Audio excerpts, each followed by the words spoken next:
Today, I will tell you a story, one you will likely never forget. At a lavish wedding in a place that should have been filled with only joy and happiness, my own son-in-law turned me into the laughingstock of the entire hall. Hundreds of eyes turned to me, and contemptuous laughter filled the room until an unexpected voice cut through the noise, silencing everyone. It was the wedding of my daughter, Olivia, held at the Plaza Hotel in New York. The grand ballroom was decorated like a palace. Crystal chandeliers blazed overhead, their light reflecting off tables laden with white flowers. An orchestra played classic love songs. No one could deny it was one of the most magnificent weddings I had ever seen. I arrived in a simple blue dress, wearing an old string of pearls my mother had left me. To me, it was a sacred memento, a quiet pride. But as I walked past tables filled with high society guests, I could feel the comparisons, the judgment. I heard a few whispers, saw eyes flicker over me and then linger. Ethan, my son-in-law, stood on the stage with a microphone in his hand. He held Olivia's hand tightly, smiling broadly, but his eyes glinted with arrogance. When the spotlight fell on me, Ethan spoke suddenly. His voice boomed across the luxurious room. "This is my mother-in-law, the poverty we have to endure." The room erupted. A few chuckles broke out immediately, then more people joined in. The laughter echoed off the crystal ceiling and gilded walls. Olivia stared at the floor, her hand trembling slightly in her husband's. I stood there, clutching my champagne flute, my own hand shaking faintly, but my gaze remained calm. I was used to judgmental looks, but I never imagined I would be publicly humiliated on my own daughter's wedding day. I remained silent, offering no response, because sometimes silence is the only way to retain a shred of dignity in a room full of laughter. And then, just as the hall was drowned in noise, a sudden silence fell. Richard Blake, Ethan's father, a successful and widely respected man, had been raising his glass for a toast when he froze. His face went pale, his eyes wide as he stared directly at me. His voice trembled, as if he couldn't believe his own words. Could it be, "You're Helen Carter, the one who took over Westwood Holdings?" The entire room froze. The music stopped abruptly, the violinists silenced mid-note. The guests looked at each other, then at me, no one daring to utter another word. Victoria, his wife, covered her mouth with her hand, her eyes filled with panic. Olivia looked up, her lips parted as if to ask a question she couldn't form. I stood straighter as the spotlight bathed my face.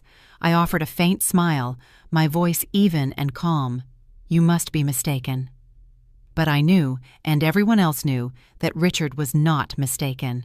He recognized me, not as a poor mother-in-law, but as the woman who had stepped onto the chessboard of finance, silently seizing the company he once considered his legacy. In that moment, the ballroom was no longer a wedding venue. It had become a stage where I, the one who had just been shamed, was now the center of an unbelievable secret. Whispers rippled through the room, but no one dared to break the suffocating silence. I stood my ground, neither denying nor confirming. There was only composure, and within me, a new resolve began to form. Victoria, Ethan's mother, shot up from her chair. Her voice was ice-cold, echoing through the now silent hall. A common widow entering the Blake family. Olivia was reckless. I looked directly into her eyes, seeing the disdain etched into her features. The diamonds on her necklace glittered under the lights, but they couldn't hide her bitterness. Ethan sneered, descended a few steps, and dragged his chair away from where I sat. The screech of the chair on the wooden floor was jarring, like a slap in the face. The entire table was suddenly divided, and I was cast out, as if my very presence contaminated the opulent atmosphere. I tightened my grip on my wine glass.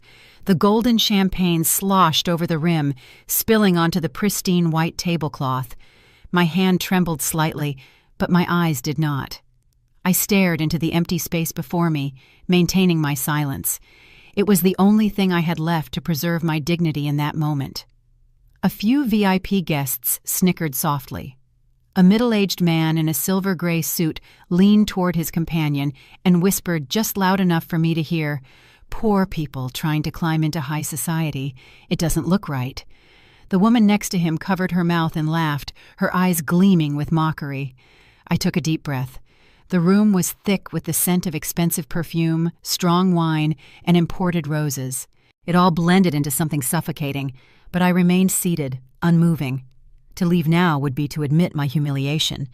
Richard, Ethan's father, glanced around. His eyes flickered toward me, then away, as if searching for an escape. His face was tense, the lines on his forehead deepening. I could read the fear in his eyes. He knew a truth was about to be unearthed, and he couldn't stop it. Ethan turned back, grabbing the microphone, his voice louder now. "$1 million wedding, and my mother-in-law shows up with a cheap string of pearls. What an embarrassment." His words were a knife twisting in Olivia's heart. I saw my daughter flinch, her lips quivering, her eyes welling up. But she didn't dare say a word. I lifted my head, my gaze cold. I didn't respond with pleas. Instead, I spoke softly, my voice clear, each word resonating. "Don't be so quick to laugh. Sometimes the truth lies where you least expect it." The hall fell silent again. A few people stopped laughing, their hands frozen around their glasses. Olivia looked at me, a flicker of hope and confusion in her eyes. Richard bowed his head, his knuckles white as he gripped his glass. Victoria frowned, confused as to why my calm words made the air even thicker. I could see every expression in that room. Some were still smirking, thinking I was just trying to act tough. Others were starting to wonder, suspecting that something was hidden behind my simple appearance. That flicker of doubt was all I needed. A short sentence was enough to sow unease. The violin started again, but the melody was hesitant, trembling. The old musician looked around, then lowered his head, trying to continue the unfinished piece. But no one was listening anymore. All attention was on me. I set my glass down on the table. The bass made a sharp, dry sound like a declaration. I needed no other action. I just sat there, composed, my eyes like steel, looking straight at Ethan and Victoria. Ethan smirked, but I saw a flash of unease cross his face. Victoria clutched the arms of her chair, trying to maintain her arrogant posture, and Richard remained silent, lost in thought. I knew he understood better than anyone that what they had just done might be the biggest mistake of their lives. Inside me, a cold fire ignited.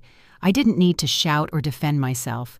With time, the truth would reveal itself, and those who laughed today would be forced to bow their heads. The room was still buzzing, but I could feel a subtle shift. It was like a storm forming in the middle of this extravagant party, and I, the woman who had just been cast aside, was the eye of that storm, the one from whom no one could look away. I left the plaza in silence. The brilliant golden light from the crystal chandeliers was still seared into my vision as I stepped through the massive revolving doors. Outside, New York was ablaze with light. A taxi pulled up to the curb, and the driver glanced at me, surprised to see a middle-aged woman in a simple dress, still clutching her handbag. I opened the door and settled into the back seat. The car pulled away, speeding down Fifth Avenue, where bright electronic billboards glowed and crowds bustled, completely unaware of the verbal warfare that had just taken place inside a luxury hotel. I leaned back and took a deep breath. The chill from the window seeped into my skin. My own words echoed in my mind, sharp and precise. Silence does not mean weakness. It is a weapon when used at the right time. I held on to that power, keeping it close to stop myself from being consumed by rage and shame. My phone vibrated. I glanced at the screen and saw my daughter's name. Olivia. I hesitated for a second, then answered. Her voice was trembling, choked with tears. "Mom, my father-in-law knows you. Are you hiding something? Why did he react like that?" I looked out the window as the lights of skyscrapers blurred past, reflecting on my face like 1,000 broken mirrors. I answered in a gentle but firm voice. "One day, you will understand why I chose this path." On the other end, Olivia was silent, her breathing ragged. I knew my daughter was trapped between two worlds, one with her wealthy husband and his family, the other with me. The mother who had raised her with simplicity but had now revealed a side she had never known. The taxi navigated through bustling streets, neon lights flashing, people chattering. The world outside was loud and alive, while inside me, a silent battle raged. I closed my eyes, remembering Olivia's face as she looked down under the crystal lights. I could hear the guests' snickers as Ethan mocked me, hear Victoria's cruel words like slashes from a knife. But most vividly, I remembered the moment Richard looked at me, trembling as he spoke my name. I knew what was coming. They wouldn't let it go. Victoria wouldn't be able to stand the humiliation of discovering that the woman she scorned held real power. Ethan would do anything to prove he was the victor in this marriage, and Olivia would be caught in the middle, a pawn on a board of schemes. My phone vibrated again, a text this time, from Olivia. Just a few words. "Mom, I need to know the truth." I stared at the screen, took a deep breath, and stopped myself from replying. Not now. Tonight, I needed to remain silent. I needed to let them expose their greed, their aggression. Then, when the time was right, I would speak. The taxi stopped in front of my small apartment in Boston. I paid the driver and got out, the door closing behind me. In stark contrast to the opulence of the plaza, my apartment was quiet and simple. But it was here that I had hidden the truth for so many years. I walked past my desk, where neat stacks of financial dossiers, contracts, and cold, hard numbers had helped me build an empire in the shadows. I sat down and checked my phone again. Olivia hadn't texted anything else. I knew she was crying, wondering why her mother had become such a mystery. I put the phone down and opened an old file. The numbers and contracts stared back at me, each one a reminder that the truth is never what others see on the surface. I whispered, as if to myself, "Don't be so quick to laugh. Sometimes the truth lies where you least expect it." I remembered the words I had spoken to that room full of laughter. It wasn't just a warning, it was a promise. I stood up, poured a glass of water, and looked out the window. The city lights in the distance flickered like embers. I knew this battle had only just begun, and I, Helen Carter, would not let anyone make me a disgrace ever again. I sat alone in my small apartment, the desk lamp casting a glow on the yellowed pages of an old file. I opened it, the thick paper rustling softly, and the memories came flooding back like a tidal wave. Years ago, I wasn't just an ordinary wife. My husband, David Carter, was a brilliant engineer.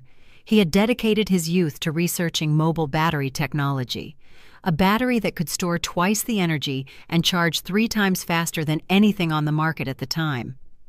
I remembered the nights he spent in our cold garage, his hands chapped from chemicals, but his eyes shining with ambition. I would sit with him, pouring him hot coffee, listening to him ramble on about numbers and experiments. Sometimes I would laugh and say, "David, do you know I don't understand a single word you just said?" He would look at me and smile gently. "You don't need to understand the formulas. You just need to believe in me. One day, this will change the game." When he finally perfected his invention, we had nothing but debt. But when the patent was acquired by a major tech corporation, everything changed. They paid us a fortune, enough to buy a house, enough to live comfortably for the rest of our lives. But David didn't care about the money. He just smiled, handed me the check, and said, "Helen, you keep this. If one day I'm gone, this money will be your shield." Those words felt like a premonition. Just 3 years later, David died of a sudden heart attack. I clutched his photograph, lost in our large house, overcome with grief and confusion. So many people came, suggesting I put the money in a bank, buy more property, live a life of leisure. But I remembered David's words. Money wasn't meant to sit still. It had to become a weapon. I started to learn. I dove into finance, economics, and the stock market. At first, I was just a widow in the back of a night class, scribbling notes. Many people looked at me with pity. But I didn't care. I learned to analyze reports, spot market trends, and understand the cold language of numbers. 5 years later, I was no longer that bewildered woman. I started investing. I took some heavy losses, but I didn't give up. I was patient, observant, and learned how to recover with small strategic moves. I'll never forget my first big win. The stock of an energy company tripled in 2 years. I sat in my small apartment, the streetlights casting a dim glow, and cried. Not because of the money, but because I knew David had been right. I could stand on my own. As time went on, my assets grew, but I didn't flaunt it. I maintained a simple exterior, so those who judged others by appearances would never guess who I truly was. That silence made me an outsider in their eyes, but it allowed me to become a silent player in major deals. Then the opportunity came. Westwood Holdings, a conglomerate in which Richard Blake had once been a key shareholder, was in crisis. Mismanagement, mounting debt, and a plummeting stock price. The financial world considered it a walking corpse. But I saw a gold mine. I quietly established an anonymous investment fund and began buying up shares at rock-bottom prices. They never knew who was behind it, only seeing a faceless legal entity. I remember the moment the final contract was signed. My lawyer handed me the documents and said, "Helen, as of today, you are the controlling shareholder of Westwood Holdings." I was silent, my hand trembling, and then I smiled. I wasn't happy because I had beaten Richard, but because I had made David's promise a reality. I had used the money he left me to build a fortress. For Richard, that failure was a stain on his reputation. He lost his prestige, his seat on the board, and nearly everything he had once been proud of. I watched from the sidelines, offering no mockery, no boastful words. He had no idea that the person who cost him everything was the very woman whose name he now uttered in fear. I closed the file and sighed. The past felt as vivid as yesterday. I could hear David's voice in my head. "You keep this. If I'm gone, it will be your shield." I whispered back, "It's not just a shield, David. It has become a sword." What happened at the plaza was only the beginning. Victoria could scorn me. Ethan could belittle me. But they didn't know that my hands held the very strings that tied their family together. And Richard, the man who once saw me as an outsider, could no longer hide from the truth. I stood up and walked to the window. The city of Boston glowed outside, its tall buildings glittering. I smiled, my eyes sharp and cold. They chose the wrong person to humiliate. I arranged to meet Olivia in Boston, at a small cafe near the Charles River. It was a chilly afternoon, the wind rustling through the bare trees. When I walked in, I saw her already sitting there, her eyes red and her face tense. The moment she saw me, Olivia shot up from her chair, tears streaming down her face. She screamed in the middle of the crowded cafe, causing everyone to turn and stare. "Why did you live like you were poor, making me feel ashamed in front of my husband? Why did you let them humiliate you like that? I can't take it anymore." I pulled out a chair and sat down, my gaze calm, but my voice firm. "Sit down, Olivia. Don't let your emotions control you." She was shaking, but she eventually sat. She slammed her hand on the table, her voice choked. "Do you have any idea how humiliated I felt that day?" Ethan laughed, the whole room laughed, and I just stood there while my dignity was torn to shreds. I thought you really were my burden." I heard every word, but I didn't flinch. I answered curtly, my voice cold. "You only see the surface. You never once asked what I held inside. People only see dresses, houses, and cars, but you don't realize you're being deceived by that superficiality." Olivia shook her head, more tears falling. "Don't speak in riddles. I need the truth. My father-in-law recognized you. He called you by name. Why did you hide everything from me? If you're rich, why do you live like a poor woman?" I leaned forward, my voice low but sharp. "Wealth doesn't always need to be displayed. An intelligent person knows when to hide their strength. Do you think Ethan married you for love? No. He married you because he believed you had a weak, assetless mother who was easy to look down on. He wanted you as a doorway into the Blake family, and your naivety made his wish come true." Olivia was stunned. She stared at me, her lips trembling, unable to form a rebuttal. I continued, my voice as steady as a knife's edge. You were ashamed because I wasn't wearing fine clothes, but you weren't ashamed that your husband insulted his mother-in-law in front of a crowd. You blindly chased the glamour of the Blake family, failing to see you were living in a gilded cage they built for you. She collapsed, burying her face in her hands. I don't know who to believe anymore. Ethan told me you were just a poor widow with nothing, but his father trembled when he saw you. I feel like I'm being pulled into a game I don't understand. I placed my hands on the table, firm and steady, my fingers tapping a rhythm. Olivia, I let you make your own choices, but today you need to wake up. The Blake family doesn't love you. They love the image you provide. They see you as a puppet to control and me as a target to humiliate. Do you want to continue being blind, or do you want to see the truth? Olivia looked up, her eyes bloodshot but with a spark of defiance. What truth? Who are you? If you really have this power, why did you stay silent and let me be deceived like this? I looked deep into my daughter's eyes, my voice low and hard.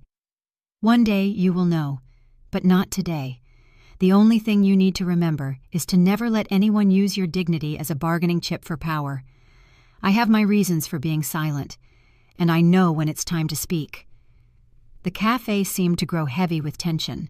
People nearby stole glances but didn't dare interrupt. Olivia and I stared at each other, one determined, the other torn. In my daughter's eyes, I saw a great conflict, her love for her mother versus her crumbling faith in her husband. Olivia shot up, her chair scraping loudly. She choked out, I can't take this anymore. I need time. I need to know who you are. Then she ran out of the cafe, leaving me sitting in silence. I closed my eyes and breathed slowly. I knew I had just planted a seed in Olivia's heart. It wouldn't sprout immediately, but it would grow as she began to see the true faces of the people she idolized. I stood, paid the bill, and walked outside. The Boston wind was biting cold, but I felt a fire smoldering within me. I knew this battle wasn't just with Victoria or Ethan. It was a fight to win my daughter back from the hands of the greedy. And I, Helen Carter, would not lose. I knew that somewhere else, not far from Boston, the Blake family was plotting. Their Greenwich mansion was as magnificent as a fortress, its old stone walls covered in ivy, the chandeliers inside illuminating faces contorted with rage. Victoria sat at the head of a long, white-clothed table, holding a glass of red wine, her voice as cold as ice. We cannot let a widow control this family's destiny, someone like her, daring to hold her head high in front of us. We must take what she has. Ethan sat beside her, his face flushed, his eyes burning with resentment. He slammed his hand on the table. You're right, Mother. I can't stand that the whole room was laughing, only for my own father to tremble before her. Who is she? A widow? A poor wretch? I want the truth, and I want to break her, now. Richard sat opposite them, pensive and silent. His gaze was distant, his hands clasped together, trembling slightly. He heard every word his wife and son said, but didn't dare intervene. I knew a heavy feeling was stirring within him, like an unpaid debt. Only he understood that the name Helen Carter was no ordinary shadow. It brought back the bitter failure he had carried for years. Victoria frowned and turned to her husband. Richard, why are you so quiet? Do you remember her eyes that day? You were afraid. I've never seen you fear anyone like that. Tell us, who is she? Richard sighed, his voice hoarse. I can't be sure, but if she is the Helen Carter I once knew, then we have made a grave mistake. He lowered his head, his hand gripping his glass so tightly the liquid sloshed out. Ethan sneered. Mistake or not, I don't care. I only need one thing. She is not allowed to stand above us. I will prove that in this game, she is no match for us. Victoria nodded, her eyes sharp as daggers. Then we need to act. I'll hire a private investigator. We'll drag her entire past into the light. A widow can't hide everything. There are always cracks, always weaknesses. Ethan nodded fiercely, his voice filled with rage. Not just an investigator. I'll get a lawyer. We'll investigate her finances, her investment funds, track every dollar she's ever spent. If we have to, I'll get the media involved. I will make her a joke to the entire world, just like she humiliated me at my own wedding." Richard looked up, about to say something, but stopped. He knew that the more he resisted, the more frantic Victoria and Ethan would become. He just closed his eyes and sighed, like a helpless man watching a tragedy unfold. In the brightly lit room, Victoria stood, her voice clear. "Let's start immediately. I'll call Harrison, the best investigator in the region. Ethan, you contact Mason, the corporate lawyer. I want a report before the end of the week." Ethan smiled coldly. "Done. This time she won't have a chance to hold her head high. I'll make my mother-in-law kneel." Richard sat there, his heart heavy. He knew their actions wouldn't just be an attack on me. They would shake the Blake family to its core. But he didn't say another word. He chose silence, as if he too were running from the truth that their greatest enemy was the woman they had just publicly shamed. Outside in Greenwich, the wind rustled through the trees. Inside the mansion, a dark and cold plot had been hatched, and I knew that my every move was being watched, my every breath calculated. But they didn't understand one thing. I had been ready for this game for a long, long time. I walked into the skyscraper on Park Avenue where Richard Blake kept a private office in Manhattan. The gleaming glass walls reflected my image, calm but resolute. The receptionist bowed her head, and when Richard saw me standing at his door, his face flinched. What are you doing here?" he asked, his voice trembling slightly, though he tried to maintain an air of superiority. I smiled faintly, placed my leather briefcase on his desk, and pulled out a thick file. I pushed the papers toward him, my voice even, but steely. "I'm here to remind you that your family is living on my dime, and you don't even know it." Richard frowned and took the file. Each page was a dagger. The mortgage deed for the Greenwich mansion, a bank statement showing a depleted account, a list of compounding debts, and finally, his consulting contract with Westwood Holdings, a position I myself had arranged for him to keep. "Do you see?" I continued, my eyes locked on his. "The mansion you're so proud of is mortgaged for 80% of its value. Your bank accounts are nearly empty, and that consulting seat you occupy, earning you tens of thousands a month, was a gift from me. Without me, you'd have nothing left." Richard fell silent, his hands shaking as he held the papers. He tried to speak, but his voice caught in his throat. You've been spying on me?" I didn't answer directly. I leaned in, my voice low. "I don't need to spy. I simply manage what is already mine. Did you think Westwood Holdings revived itself? Did you think someone was paying to keep you on the board out of charity? No, Richard, it was my mercy." He looked up, his eyes a mixture of anger and shame. Why would you do this?" I looked at him for a long moment. "Because I didn't want your family to lose everything. But instead of gratitude, you chose to humiliate me in front of hundreds of guests. Do you understand what it feels like to have your son-in-law spit on your dignity at a lavish wedding?" I was silent. "But today, you need to understand that the game has changed." Richard bowed his head, his salt and pepper hair falling forward, making him look older than his years. He sighed. "I owe you an apology. But Victoria, Ethan, they won't stop. They see you as a threat." I replied, my voice slow and steady. "I don't need an apology. I need you to understand that every ounce of power the Blake family clings to exists only because I allow it to. If they want to play war, I'm ready." In that moment, I saw the helplessness in Richard's eyes. He was no longer the man who sat on Westwood's throne, but merely someone living on the charity of a widow he once despised. I stood up, picked up my briefcase, and added one final sentence. "Richard, go home and tell your wife this. Before you dig any deeper, ask yourselves if the Blake family could survive a single day without me." I turned and walked away, my heels clicking on the marble floor. Behind me, Richard sat frozen, his eyes empty, the file spread before him like an undeniable verdict. That evening, as I left Manhattan, the city lights felt like 1,000 watching eyes. I knew one thing for certain. Victoria would become even more frantic when Richard brought this story home.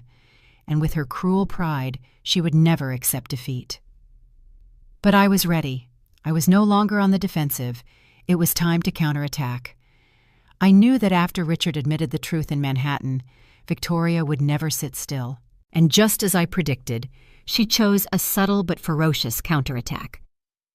That morning, while I was in my office reviewing financial reports for companies I held stakes in, Victoria was in another building in downtown New York, the offices of Mason & Crow, one of the nation's top firms for financial litigation. In the oak-paneled room, yellow light cast down on her tense face. Mason, the lead attorney, set down his coffee. "Mrs. Blake, are you certain you want to pursue this? The person you mentioned, Helen Carter, is not a simple name." Victoria clutched her handbag, her eyes as cold as steel. "I don't need you to remind me. I want the SEC involved. I want every single one of her shell companies dragged into the light. She has hidden her money and her identity for too long. I will not let some common widow hold a knife to the Blake family's throat." Mason raised an eyebrow but nodded. He flipped through the documents Victoria had brought, copies of contracts, blurry photos from the wedding capturing my face in the moment of Richard's shock. He tapped his fingers on the desk. "We will need more data. Bank accounts, transaction histories, any link to Westwood Holdings. If there's any sign of hiding profits or violating ownership disclosures, the SEC won't ignore it." Victoria leaned in, her voice a hiss. "I don't care how much it costs. I want to take her down, and I want everyone to see that Helen Carter is just a fraud living in a poor woman's shell." At the same time, Ethan joined the fight. He hired a private investigation firm in Brooklyn, Ashford Investigations. The team usually handled infidelity cases and dug up shady pasts, but they were paid a premium to focus on me. That afternoon, a man in a black SUV began tailing me from a bank on Madison Avenue. I walked out, holding a folder, maintaining my usual calm demeanor. But I could feel the prying eyes from a distance. He clicked his camera repeatedly, capturing my every step, from my conversation with the bank manager to the moment I left and hailed a taxi. The next day, I went to my own lawyer's office to discuss the restructuring of an investment fund. The same SUV was parked across the street. The man inside pretended to read a newspaper, but a telephoto lens peeked out from behind it. I understood immediately the game Victoria had started. Meanwhile, at the Greenwich mansion, Victoria and Ethan opened a bottle of red wine, their eyes filled with satisfaction as they reviewed the first photos from the investigator. Ethan gloated. "I told you. In just a few days we'll have proof she's hiding assets. Pictures of her going in and out of banks, meeting with advisors. It will all become the fatal blow." Victoria smiled venomously, setting her glass down. "This time she'll have nowhere to hide. The SEC will tear her life apart, and then Helen Carter will have to kneel before the Blake family." Richard sat in a corner, saying nothing. He stared into his wine, his face etched with fatigue. He knew I wouldn't be as easy to defeat as Victoria thought, but he also knew his wife's rage had become an unstoppable machine. That night, I sat in my small Boston apartment, looking out at the brightly lit skyline. On my desk, my phone buzzed with a text from a close friend in the finance industry. "Be careful. The SEC might be looking at you. Someone is pushing from behind the scenes." I put the phone down and took a deep breath. The game had moved far beyond an insult at a wedding. This was a war of power, and I knew I could not back down. I whispered to myself, "Victoria, you chose this fight, but you have no idea that I've been preparing for this day my whole life." That evening, I was sitting alone in my Boston apartment, the desk lamp illuminating the files spread across the table. Rain pattered against the window, a chill seeping through the cracks. Suddenly the doorbell rang. I opened it to find Olivia, my daughter, standing there, her eyes red and hair disheveled, looking as if she'd cried the entire way here. "Mom, can I come in?" she asked, her voice trembling. I nodded and stepped aside. Olivia sank onto the sofa, clutching her small purse to her chest as if for protection. After a moment of silence, she finally spoke. Ethan promised me a position in the family company, a management title. He said that if I just stood by him, I'd never have to worry about the future. I looked at my daughter, her eyes a mix of hope and confusion. I sighed slowly. Olivia, my dear, ambition can turn a marriage into a prison. People can use power to suffocate love, to turn it into shackles. Don't close your eyes just for the sake of superficial things. Olivia clenched her fists, her voice breaking. But Mom, I'm so tired. I've lived for years with their scorn, with Ethan's friends looking at me like I'm inferior. When he offered me a job, I felt like I was finally being accepted. But now he seems different. I tilted my head, asking gently, "Different how?" Olivia shuddered. He doesn't look at me the same way. His eyes are always cold, calculating. Mom, is it possible that I'm just a pawn in his ambition? I placed my hand on my daughter's, my voice low but steady. If you can feel it yourself, then you already have your answer. Olivia, true love doesn't require a trade. If Ethan sees you as a tool for his advancement, then you need to open your eyes. Olivia burst into tears, burying her face in her hands. Mom, I'm scared. I don't know if I can get out. He's always so charming with his words, but there's something dark in his eyes. I'm starting to doubt this whole marriage. I pulled my daughter into an embrace, a deep pain rising in my chest.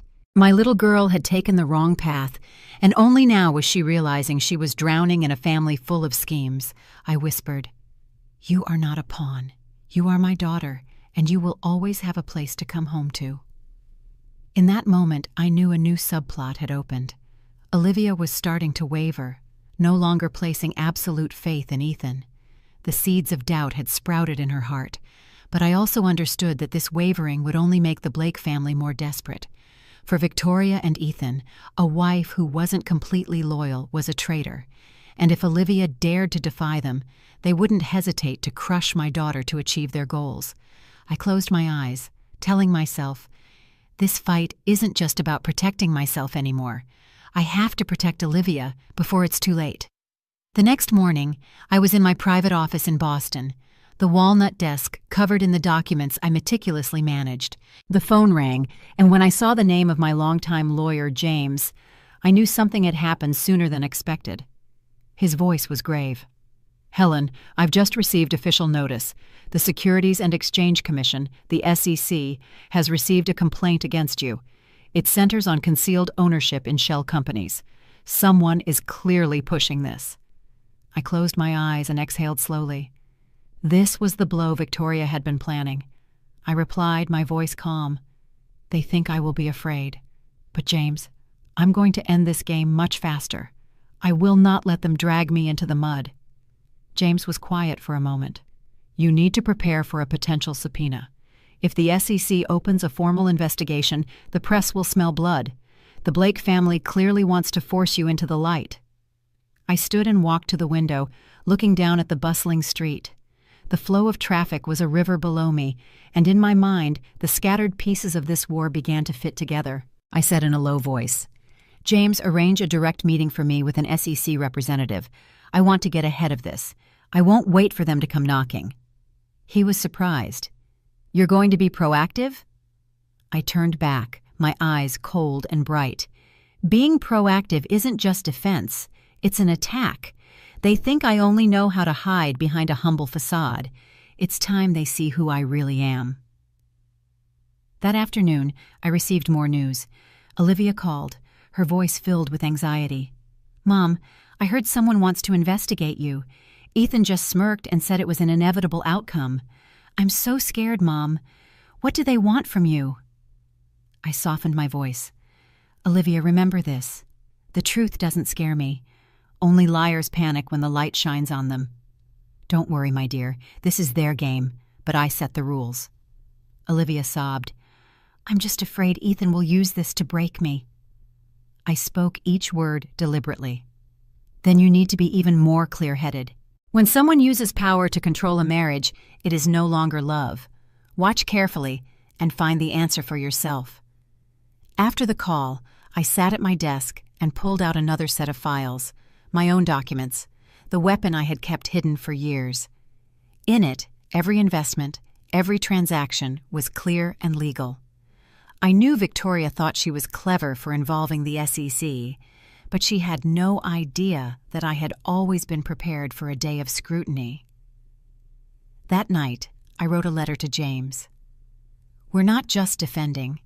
Gather evidence of the Blake family's true financial state, the mortgaged mansion, the depleted accounts, the hidden debts. When the time comes, I want it all exposed. Let the world see who is really living behind a false facade.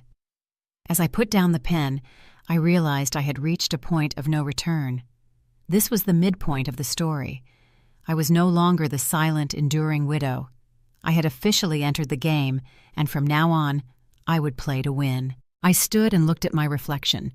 The woman in the simple blue dress, once called the Poverty, now had a different look in her eyes, clear, steely, and ready to take down anyone who dared to drag my family down. I whispered, "Victoria, you open this door. But remember, I'm the one who decides who walks out last." I returned to my Boston apartment as the rain began to fall. The familiar scent of old paper, ink, and pine filled my office. I locked the door, drew the curtains, and opened the safe. I placed thick files on the desk, a stack so high that the yellow lamplight made the papers gleam like metal. 15 years of accumulation, 15 years of silence, and now it all lay before me like a weapon ready to be wielded. I turned the pages. A portfolio of tech stocks I'd bought when the startups were unknown. Real estate contracts in Texas, California, and even a developing plot on the outskirts of Boston. Ownership certificates for subsidiaries in renewable energy and biomedical science. James Harrison, the financial advisor who had been with me for years, sat opposite me. When he saw what I had laid out, he couldn't help but exclaim, "My God, Helen, this portfolio is strong enough to turn the tables, not just on the Blake family, but on anyone who challenges you." I looked up, my voice firm. "They chose the wrong opponent, James. They think I have a few shell companies, some vague investments. But the reality is, I've built a tight financial network with no loopholes. If the SEC investigates, they will only find a complete, transparent, and impenetrable model." James quickly scanned a few of the audit reports I handed him, his eyes lighting up. "These are all regularly audited with complete tax records. No one can corner you with a violation. But Helen, how do you plan to use these assets? Defense alone isn't enough, is it?" I nodded slowly, my gaze falling on a red-tabbed file. "Correct. I'm done defending. I'm going to strike back. I want to expose the true face of the Blake family, their hidden debts, their mortgage agreements, the shady business deals Richard once concealed. Once the light shines on them, their entire opulent castle will collapse." James took a deep breath, as if foreseeing a hurricane. "Are you really planning a direct attack? This will be a massive blow." I answered clearly, "I'm not planning it. I'm certain of it. I've endured enough. I won't let them use the law or the press to paint me as a criminal when they're the ones drowning in debt and deceit." In the silence that followed, the rain outside grew heavier. I opened my laptop, displaying a detailed spreadsheet of every investment. The numbers danced on the screen like my own heartbeat. Steady, strong, unwavering. "James," I said, turning to him, "prepare 2 sets of documents. First, we will submit a portfolio to the SEC proactively to demonstrate full transparency. Second, I want a counter-report on the Blake family, publicizing every debt they are trying to hide. If they chose to bring the law into this, I'll let the law expose them." James looked at me for a long moment, then nodded slowly. "You're not the silent widow anymore, Helen. You're entering this battle as a queen." I smiled faintly, a cold but powerful smile. "Exactly. And once I start, I won't stop until every truth is revealed." I stood and closed the files with a solid thud. Tonight, I wasn't just the mother shamed at a wedding. I was Helen Carter, the woman holding the map that could change the entire game. And tomorrow morning, I would begin my counterattack.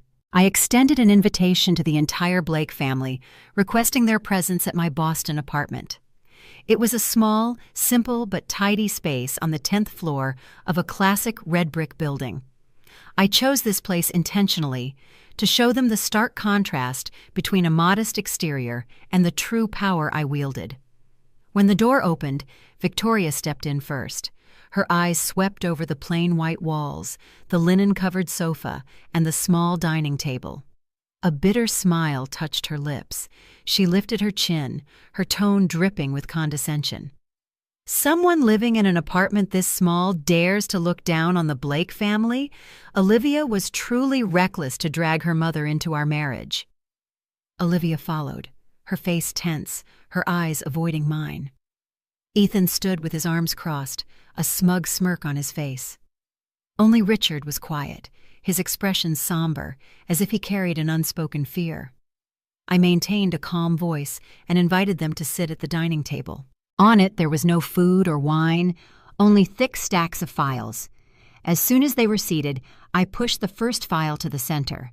My voice was even and clear. You once thought I was just a common widow, living off my daughter's charity. But today, I will show you the truth. I am not dependent on the Blake family. You are living on my mercy. Victoria scoffed. On your mercy? Don't tell me this tiny apartment is your proof of power. I didn't reply. I just turned the pages of the file. Stock charts, ownership certificates, the mortgage deed for the Greenwich mansion, details of bank loans in Richard's name. Every number was a knife plunging into their glamorous facade. Ethan leaned back, laughing scornfully. Accounting tricks. Everyone knows a few gimmicks to inflate paperwork. I tilted my head, looking him straight in the eye. If these are tricks, why have my assets been independently audited by the 3 largest firms in America? And if your family is as strong as you claim, why has the Greenwich mansion been mortgaged 3 times in 7 years? Ethan, do you dare to face this truth? The room fell silent. The only sound was the rustle of paper as I pushed another file toward Richard. He said nothing, just lowered his head, his hands clenched tightly. Victoria gritted her teeth. Don't think a few numbers can make us submit. The Blake name has stood for decades. You're just a lucky widow. I sat up straight, my voice hard as steel. Luck doesn't build a stable financial empire in 15 years. Luck doesn't turn small investments into international corporations. Victoria, you're trying to reassure yourself. But the truth is clear. The Blake family is indebted to me, for every dollar, for every breath. At this, Olivia shot to her feet, trembling. Tears streamed down her face as she turned to Ethan. You told me your family would give me a position, that you had everything under control. But if everything my mother is saying is true, then you're just living in someone else's shadow. Ethan's face turned purple. He started to argue, but Olivia had already backed away, her eyes filled with pain and shattered trust. I looked at my daughter, my heart aching, but my voice remained calm. Olivia, I didn't want you to witness this. But sometimes the truth must come out, no matter how cruel. Don't let superficiality blind you any longer. The air in the apartment was suffocatingly tense. Victoria clutched her handbag, Ethan ground his teeth, and Richard remained silent as a statue. And for the first time, Olivia began to realize that the curtain of illusion had fallen, revealing the true faces of the husband and family she had once idolized. I knew from that moment on, the balance of power had shifted. And right here, in this small apartment, the battle had taken a turn none of them had ever expected. That evening, the entire Blake family once again sat across from me. Not in my small Boston apartment, but at my lawyer James's office, where white light shone down on a large walnut conference table, reflecting every tense face. I had prepared meticulously for this moment. I placed a new document before them, not an investment portfolio or financial statement, but an ultimatum. I looked each of them in the eye and spoke each word deliberately. $10 million. Sign this. After you sign, you are forbidden from ever contacting me or Olivia again. If you refuse, I will ensure that everything the Blake family holds will be lost." The room was silent for a few seconds. Then a chair scraped loudly against the floor. Ethan shot to his feet, his eyes bloodshot, his voice a growl like a cornered animal. "You have no right. You think you can throw us out of Olivia's life with a piece of paper and a few numbers? I'm her husband. I have a right to be here." I looked at him calmly, a faint smile on my lips. "I don't ask for rights from anyone, Ethan. I create them. And the biggest difference between you and me is this. I can prove every dollar, every decision, every move I've made. And you? If I sent all the documents on the Blake family's hidden debts to the SEC and the media, who do you think would still respect your family name?" Victoria slammed her hand on the table, her voice sharp. "This is blackmail. Helen, you are trying to tarnish my family's honor. You can't destroy a lineage that has existed for decades with just words." I tilted my head, my gaze like steel. Honor cannot exist if its foundation is a lie. And I'm not just using words. I have proof. You know better than anyone that if those overlapping mortgages and anonymous loan agreements were exposed, the Blake family would have no standing left in the financial world. Richard, who had been silent until now, spoke, his voice heavy. "Helen, do you really want to drive us into a corner?"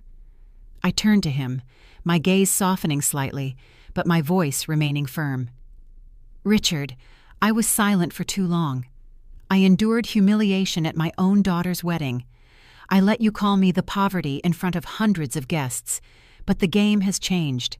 This is no longer my choice. It is the consequence of your family's arrogance."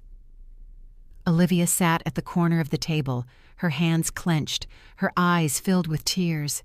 She looked at her husband, then at me, her voice choked. "Mom, is there another way? I don't want everything to fall apart like this." I placed a hand on her shoulder, my voice softer but decisive. "Olivia, sometimes, to protect you, I am forced to use fire. Remember, silence is not weakness. It is a weapon, but only when used at the right time. And this is the right time." Ethan gritted his teeth, leaned over the table, and pointed a finger in my face. "You will never win. I will not sign anything." Unfazed, I pulled out another file and threw it on the table. The impact echoed. "This is the complete evidence of the shady transactions from the company your father used to run. If I give this to the press, the Blake name will be on the front page tomorrow morning. What do you think Olivia will have left to be proud of in a husband like you?" A dead silence fell over the room. Victoria clutched her purse. Richard bowed his head to avoid my gaze, and Ethan trembled with helpless rage. I concluded with one short sentence, each word landing like a hammer blow. "You have two choices. Sign this and take $10 million to retreat in silence, or fight me and lose everything. Decide now." After hours of tension, Victoria finally gripped the pen and signed the contract. The ink bled into a shaky but clear signature. Ethan resentfully threw the pen on the table, his face twisted with rage and helplessness. Richard signed last, his hand trembling, sweat beading on his forehead. They believed that with $10 million, the Blake family had escaped me and saved face. Victoria let out a sigh of relief, a bitter smile on her face. "You see, Helen? In the end, money is just for buying silence. We are still standing, and you are nothing more than someone who bribes with cash." Ethan chimed in, his tone taunting. "This agreement proves you only know how to use money to push us away. Without it, you're nothing." I didn't answer immediately. I gave a slight nod to James, my lawyer, who had been silent the entire time. He opened a second folder and slid it across the table to the Blake family. His voice was steady, each word cutting through their arrogance like a knife. "Perhaps you didn't read the supplementary clause in this agreement. In addition to receiving $10 million, you have agreed to a binding no contact, no interference clause. This means that from now on, you are permanently forbidden from contacting, interfering with, or influencing the lives of Mrs. Carter and her daughter. More importantly, if you violate this clause, all benefits are immediately revoked. That includes this money, the Greenwich Mansion, and Mr. Richards' current advisory position on the board. The room imploded in a dead silence. Victoria went white, her mouth open but speechless. Ethan lunged forward, snatching the papers, flipping through them like a man who had been tricked. Richard slumped into his chair, covering his face with his hands. I spoke calmly, my voice not loud, but every word clear. I told you, I don't ask for rights. I create them. You thought you had won by taking $10 million, but in reality, you just signed the very document that binds you. From this day forward, every move the Blake family makes is within the scope of my control. Victoria nearly screamed. You trapped us. I offered a faint smile. No, I simply did what you have always tried to avoid. I put the truth in black and white. The difference is, I don't hide anything. You have lived in deceit for far too long. Ethan slammed his fist on the table, his voice breaking with fury. We will break this contract. No one can force us to live like puppets. James calmly pushed another small file forward. I'm afraid not, Ethan. This contract has been notarized, and a copy has been filed with the court. If you violate it, all it will take is one small motion from us to have all secured assets frozen immediately. And trust me, the SEC would be very interested to see the real numbers Mrs. Carter has in her possession. Richard looked up, his eyes bloodshot, looking at me like a man who had lost all strength. He said hoarsely, Helen, does this mean we have no other choice? Every path is decided by you? I gave a slight nod, my gaze direct. That's right, Richard. But remember, I don't want to destroy your family. I just want them to stop, to leave my life and my daughter's life. You turned my patience into a joke, and now that very arrogance has bound you. Olivia sat at the head of the table, her eyes filled with tears, looking from her husband to her mother. In that moment, I saw the trust in her completely shatter.